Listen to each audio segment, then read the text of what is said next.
viendo las redes, que ahora es muy común que se publiquen de las iglesias, distintos lugares del mundo, viendo algunas cosas que me parecieron locas, por decir así.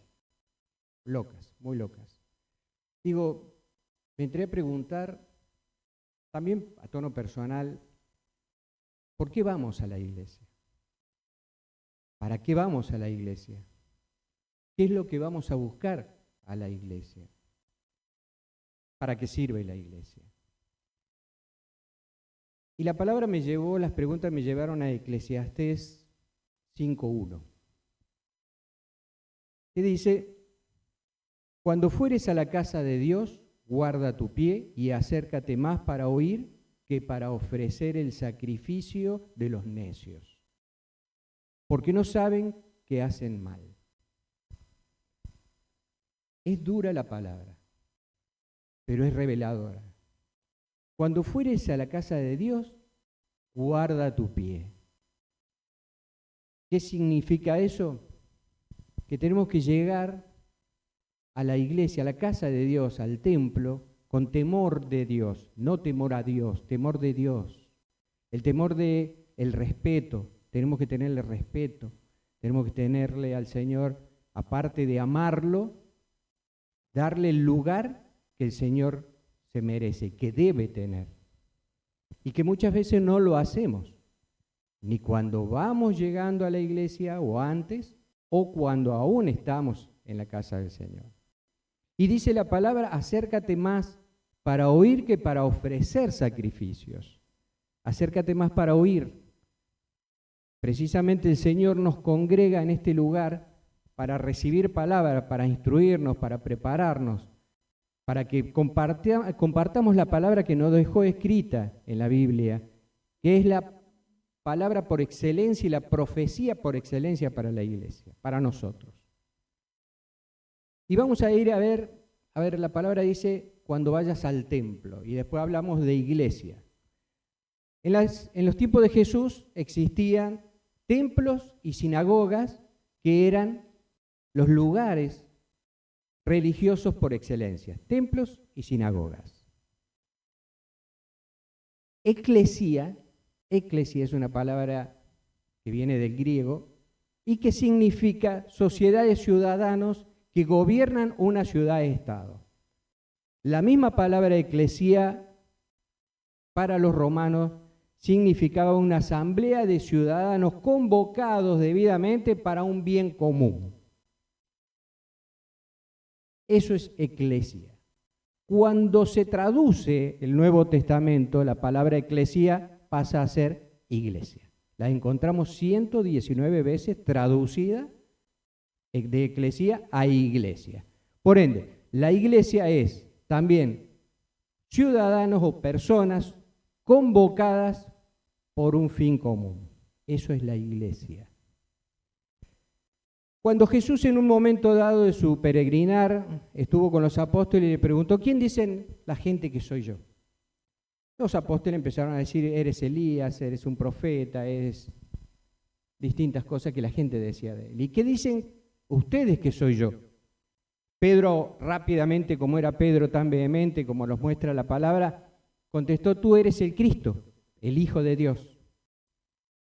Jesús le dijo en Mateo 16:18: y yo te digo, tú eres Pedro, porque hasta allí lo venía llamando Simón. Tú eres Pedro, y sobre esta piedra edificaré mi iglesia, y el poder de la muerte no prevalecerá contra ella. ¿Sobre qué piedra va a edificar la iglesia, Señor? ¿Sobre Pedro? No. Sobre la declaración de Pedro, sobre la declaración de fe. Sobre eso va a edificar su iglesia el Señor. Y cuando el Señor dice edificaré mi iglesia, no está hablando de un edificio, está hablando de la eclesía o iglesia, de la gente que va a convocar para proclamar lo mismo que proclamó Pedro.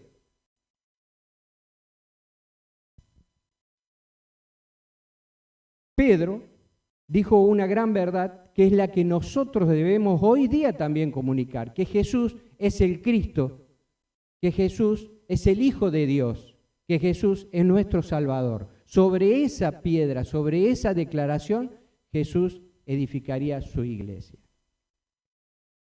La iglesia es una comunidad de personas. La iglesia fue formada por el Espíritu Santo. ¿Cuándo? Cuando muere Jesús, resucita el día de Pentecostés, se reunieron para orar, a esperar la promesa. Ese día pasaron los días que debían pasar y llega el Espíritu Santo y los llena.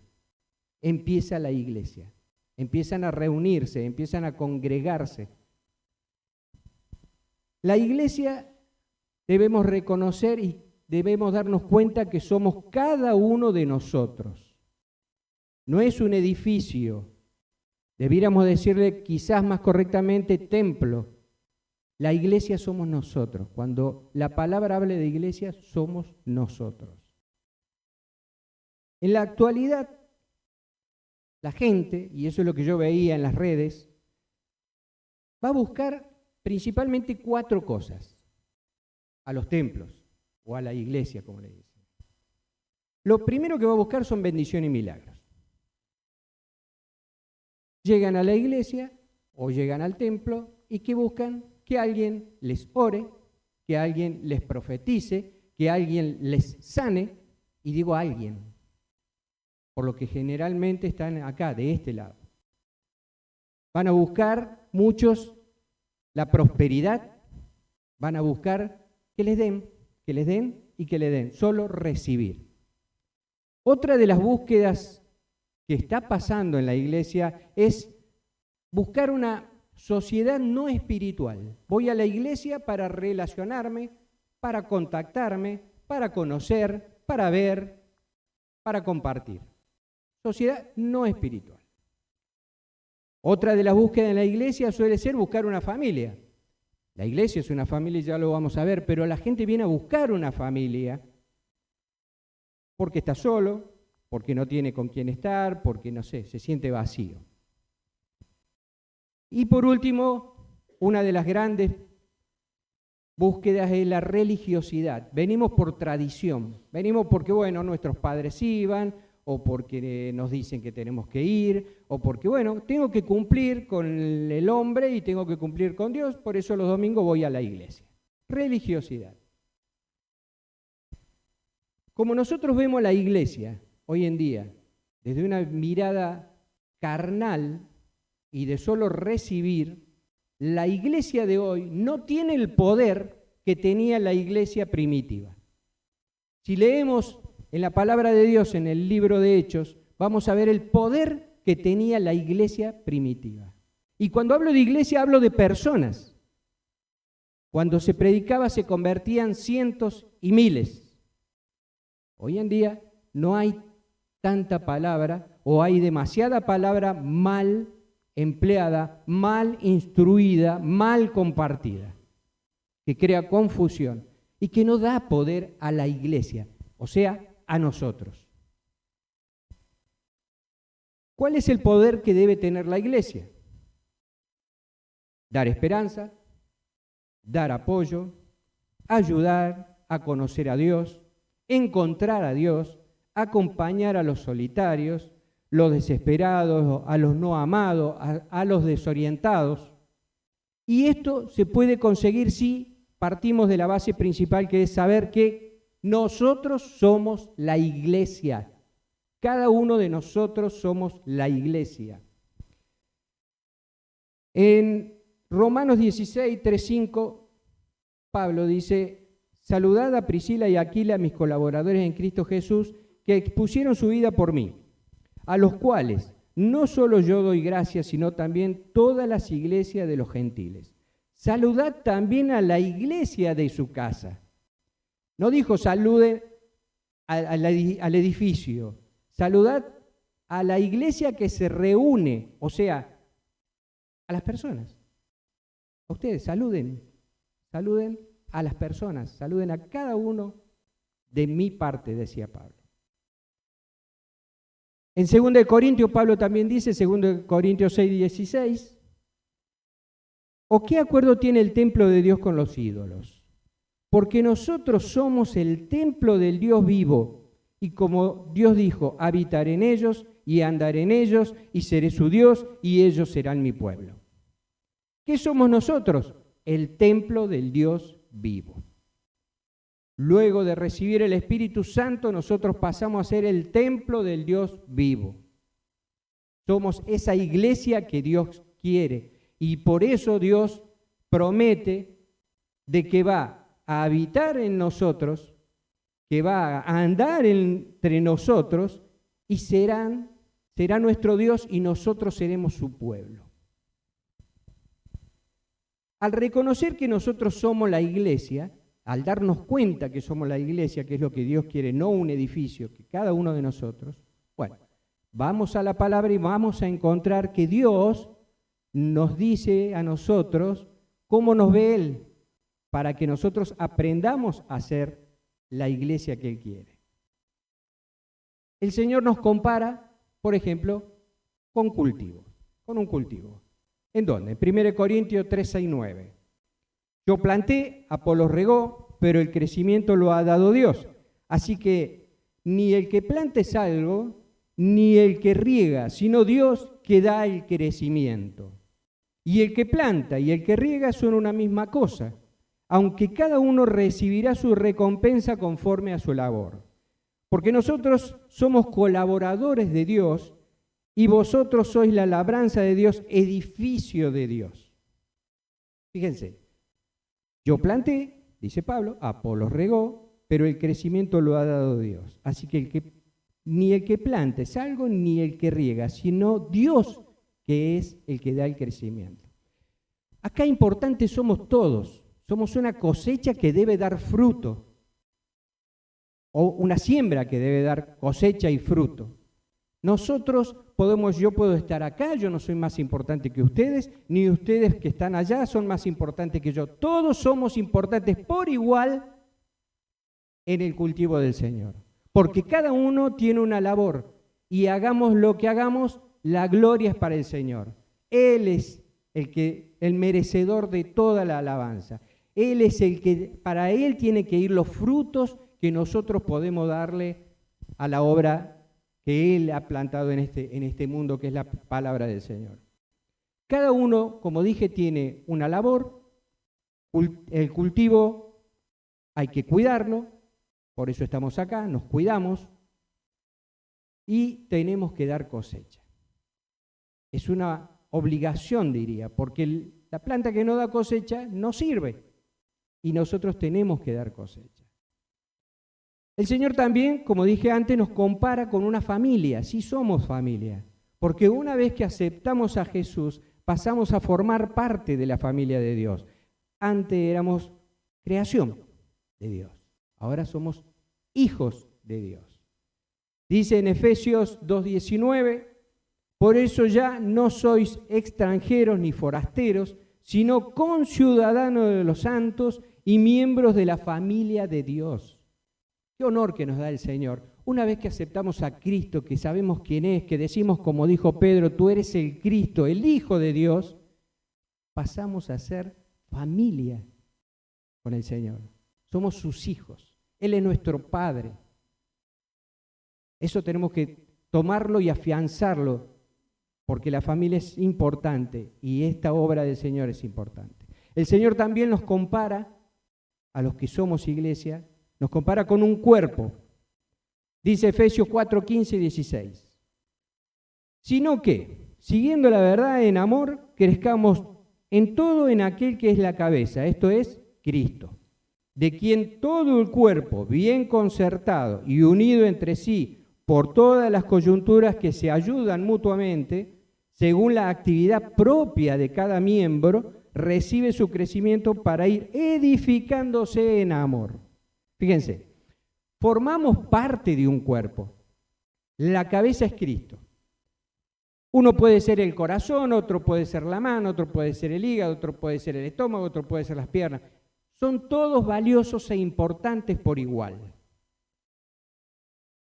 Por eso empecé diciendo, cuando he visto cada cosa en las redes, que digo, no se puede creer. Algunos que porque están acá con un micrófono, como Dios me permite que esté, se arrojan como que son los prácticamente los mesías, o los enviados, o los vicarios, o no sé qué palabra ponerle. Como si fueran más importantes que el resto. En el cuerpo de Cristo somos todos importantes. Ah, no, vos sos más importante porque latís, sos el corazón. No, sin riñones nos morimos. Ah, vos sos más importante porque sos pies y podemos avanzar. No, sin manos no hay cómo agarrar. Somos todos importantes en este cuerpo de Cristo. Solo debemos cumplir nuestra misión en el lugar que nos toque. Debemos dar cosecha, fruto. Nos compara también con un ejército. Dice Efesios 6:11, pónganse toda la armadura de Dios para que puedan hacer frente a las artimañas del diablo. Un soldado, para ir a la guerra, se prepara. Bueno, esto que hacemos acá de estar reunidos, recibiendo palabra, es prepararnos para ir a la guerra santa que el Señor nos encomendó, que es compartir la palabra, anunciar a Cristo por sobre todas las cosas. Pónganse la armadura, leyendo la palabra, pónganse la armadura, ayunando, pónganse la armadura, teniendo una relación personal y directa con el Señor. Que el Señor te escuche, que escuche tu voz, que te vea, que te escuche decir, Padre, aquí estoy, te amo, te necesito, te quiero. Padre, gracias. Eso es ponerse la armadura del Señor. Escuchar la palabra, estudiarla. No quedarse con que escuché solamente el domingo esta porción que compartimos y sí, ya está. No, hay que leerla, hay que estudiarla, hay que buscar, hay que indagar. No quedarse con que inclusive lo que se hable hoy acá, no quedarse con eso. Ir a ver si es palabra del Señor para evitar engaños, para evitar falsedades, para evitar equivocaciones y para desenmascarar falsos profetas. El Señor también nos compara con un templo. Dice en 1 de Pedro, vosotros también, como piedras vivas, sed edificados como casa espiritual y sacerdocio santo para ofrecer sacrificios espirituales aceptables a Dios por medio de Jesucristo. Vosotros también como piedras vivas, somos piedras vivas para el Señor. Sed edificados como casa espiritual y sacerdocio santo. A ver, la piedra angular de este templo es Jesús. Es la piedra principal. El fundamento de esta edificación, de esta iglesia, son los apóstoles.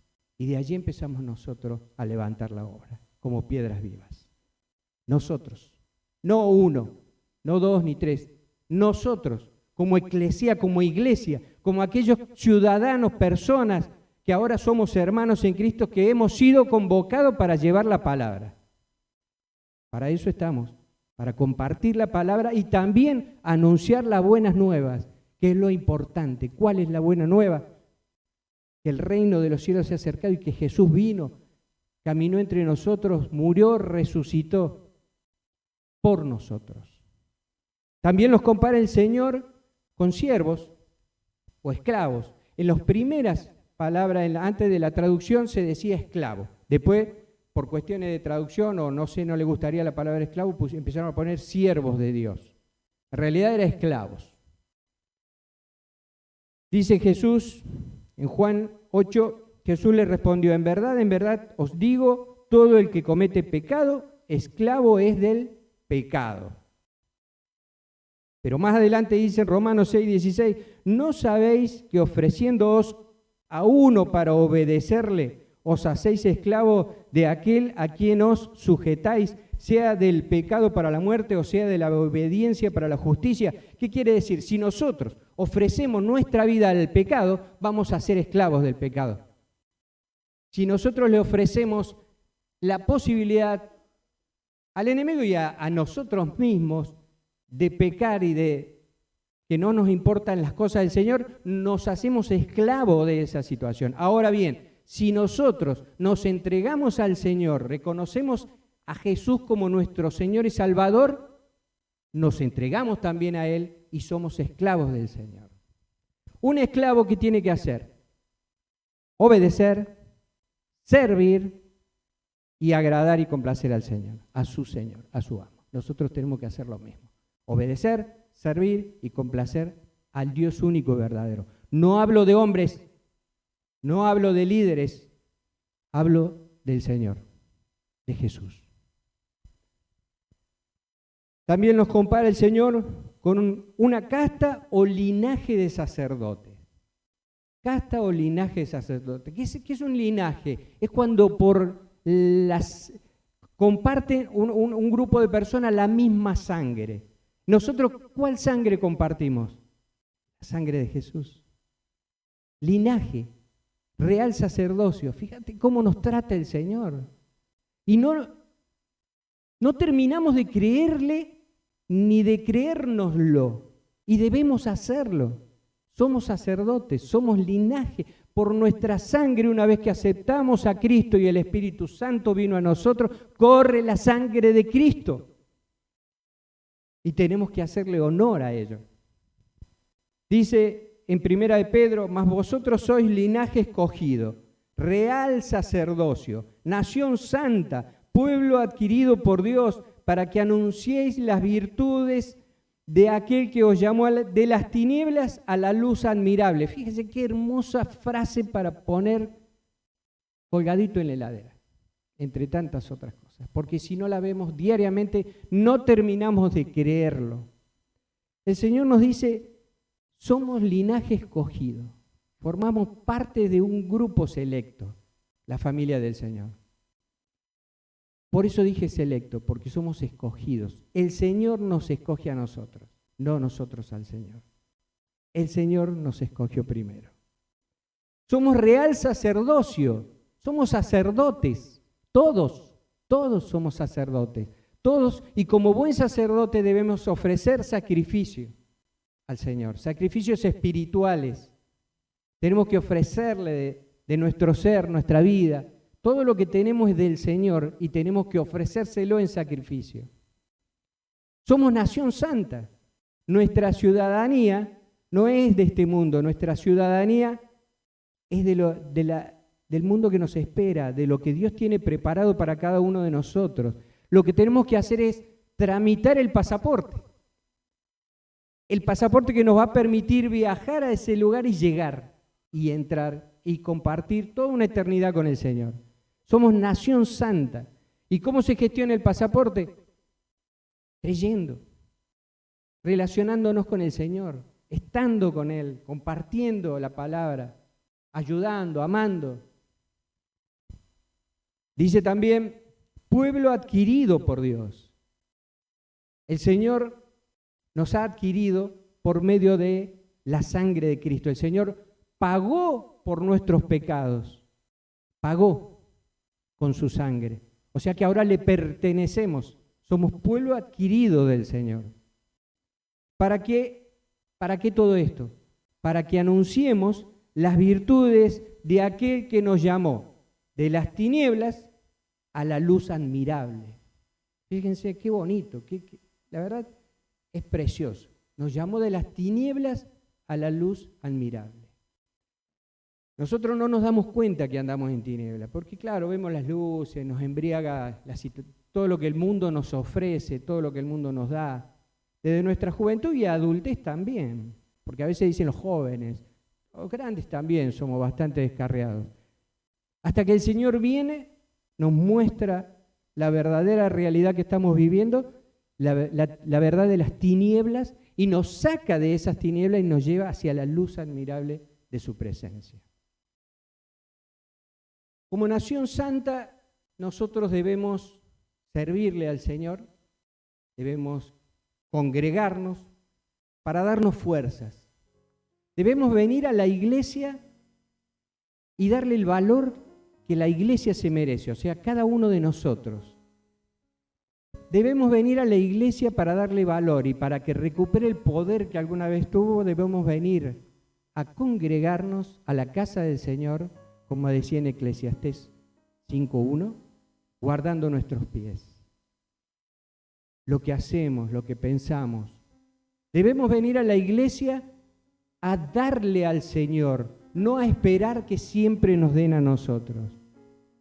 porque muchos hemos venido a la iglesia y debemos reconocerlo, a recibir nada más, a esperar que Dios nos dé. Y hay tanta palabra por ahí dando vuelta que te ayuda a pensar eso, a que tenés que venir a la iglesia para que Dios te dé. Y manejan las sensaciones, las emociones, de una hábil manera. Y vos salís creyendo que estás lleno de Dios, que has recibido y recibido y recibido. Pide, porque Dios te va a dar. Pide porque la promesa está. Pide porque el Señor está para eso. Y uno sale creyendo que ya está todo solucionado y después se va a su vida, a lo que le corresponde a cada uno, y no se dan las cosas. Y ahí viene la decepción y se decae. Y ya no se quiere congregar porque se da cuenta que no era así. No debemos permitir que manejen nuestras emociones. ¿Y cómo nos manejan? Vení, porque la presencia de Dios está aquí. Y es cierto, la presencia de Dios, Dios dijo, si aceptan y forman parte de mi pueblo, yo voy a caminar con ustedes, voy a estar entre ustedes. Pero no de la forma que lo publican, no de la forma que lo dicen, que lo proclaman. Porque mucha gente sale diciendo, no sentí la presencia de Dios en ese lugar, no voy más. Hoy no sentí la presencia de Dios en la alabanza, no quiero escuchar, voy para la palabra. Hoy no sentí la presencia de Dios en la palabra. La verdad es, que predica, sea lo que sea, no me hace sentir nada. Ahora, ¿se ponen a pensar que si nosotros no sentimos la presencia de Dios hay un problema? Porque si hemos aceptado a Cristo y sentimos que el Espíritu Santo vino a nosotros y somos templo del Espíritu Santo, la presencia de Dios siempre está. Predique quien predique, alabe quien alabe, hagan lo que hagan, la presencia de Dios siempre está. La reunión, la eclesía, se reúne para fortalecerse, para apuntalarse, para prepararse como soldado, para compartir ese linaje de la sangre que te corre de Cristo. Para eso se reúne la iglesia, para adorar al Señor, para darle gracias al Señor. Ya recibiste en algún momento todo lo que Dios tenía para darte. Lo tenés que venir a compartir y a darle gracias al Señor por eso. Y ahí vamos a empezar a darle valor y poder a la iglesia, a la eclesía, a la reunión de gente convocada con un propósito en común, proclamar a Cristo. Ahí vamos a recuperar ese valor de la iglesia. No vengamos a buscar milagros. No vengamos a buscar como hacen con las brujitas de los barrios, a que me digan algo, una palabra. Se anuncia un profeta y se llena la iglesia. Porque están esperando que el profeta lo mire a los ojos, lo señale y le diga, Dios tiene algo para ti. A ver, sí, por supuesto que lo tiene. He escuchado cada aberración. Uno que decía, en 3 días te morirás, porque vas a chocar con la moto. ¿Vos andas en moto? Sí, le dice. Entonces, ¿qué tienes que hacer? ¿Qué tengo que hacer? Disminuir la velocidad. ¡Wow! Lo mato. Mira que parecía más el oficial Gordillo que un profeta. Otro porque le ponen la mano y viene con la manito, no sé si lo han visto alguno, que viene ungido por el Señor, el poder, la manito y te la pone ahí, cae y se revuelca. Por Dios, ¿qué van a buscar a la iglesia? Yo cuando veía eso digo, ¿qué van a buscar a la iglesia? Eso no es de Dios. Y los comentarios de la gente, el poder del Espíritu Santo, todo lo que hace por... Eso no es iglesia. La iglesia somos nosotros, piedras vivas. La iglesia somos los hijos de Dios que nos reunimos para recibir palabra, para compartirla. Pero palabra de Dios, enséñame, ayúdame, compartime. Eso es lo que necesita la iglesia. Y yo te digo también, yo necesito que me ayuden, que me compartan. Yo no lo sé todo.